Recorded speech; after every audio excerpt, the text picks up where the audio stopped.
Jean-Pierre Leroche.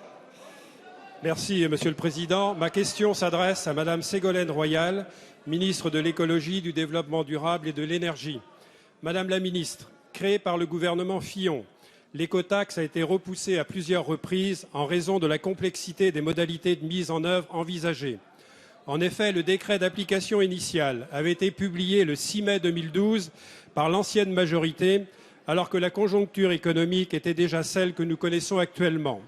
Considéré comme inapplicable par les professionnels, le gouvernement était par conséquent dans l'obligation, au lendemain de l'élection du président de la République, de proposer la mise en place d'un système opérationnel dans un cadre contraint. C'est ce travail visant à proposer un dispositif fonctionnel et concerté qu'a engagé Frédéric Cuvillier dès sa prise de fonction. Face aux inquiétudes exprimées par de nombreux acteurs économiques à l'automne dernier, en particulier en Bretagne, le gouvernement de Jean-Marc Ayrault avait suspendu l'écotaxe. Cette décision marquait une volonté d'écoute et réaffirmait l'exigence de prendre le temps nécessaire pour aboutir à une fiscalité écologique juste et acceptable. Elle a aussi permis de prolonger le travail de concertation engagé depuis plus d'1 an au sein des missions parlementaires à l'Assemblée nationale et au Sénat, lesquelles ont remis leurs conclusions le mois dernier.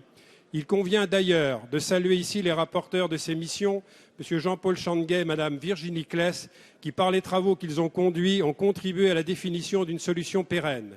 Madame la ministre, en avril dernier, vous indiquiez votre volonté de remise à plat de l'écotaxe poids lourds, d'explorer d'autres possibilités de financement des infrastructures de transport afin de permettre une sortie par le haut pour l'ensemble des parties prenantes.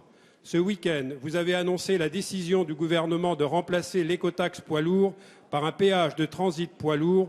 Pouvez-vous détailler à la représentation nationale les contours de ce dispositif? Merci, Monsieur Leroch. La parole est à Madame Ségolène Royal, ministre de l'Écologie, du Développement durable et de l'Énergie. Merci, Monsieur le Président. Mesdames et Messieurs les députés, Monsieur le député, le gouvernement a en effet décidé de mettre en place, à la place d'un système controversé et incompris, le péage de transit poids lourds. C'est un système de bon sens, juste, efficace et sous contrôle. De bon sens parce qu'il est logique que les gros camions de plus de 3,5 tonnes, notamment ceux du transit international, c'est-à-dire à 80% des camions étrangers qui utilisent les routes pour éviter les autoroutes payantes, soient mis à contribution et que ce ne soit pas le contribuable français qui paye ses usages. Et donc, au nom du principe utilisateur-payeur, ces gros camions paieront désormais 13 centimes d'euros par kilomètre sur les axes concernés. Deuxièmement, c'est un système juste parce que sont concernés les grands axes de transit les plus fréquentés, 2500 camions par jour, de plus donc de 3,5 tonnes. Troisièmement, c'est un système efficace, 4000 km de réseau sont concernés. Ce prélèvement servira à payer les grandes infrastructures de transport du pays à hauteur de 550 millions d'euros. Une expérimentation se déroulera à l'automne pour un dispositif opérationnel en janvier.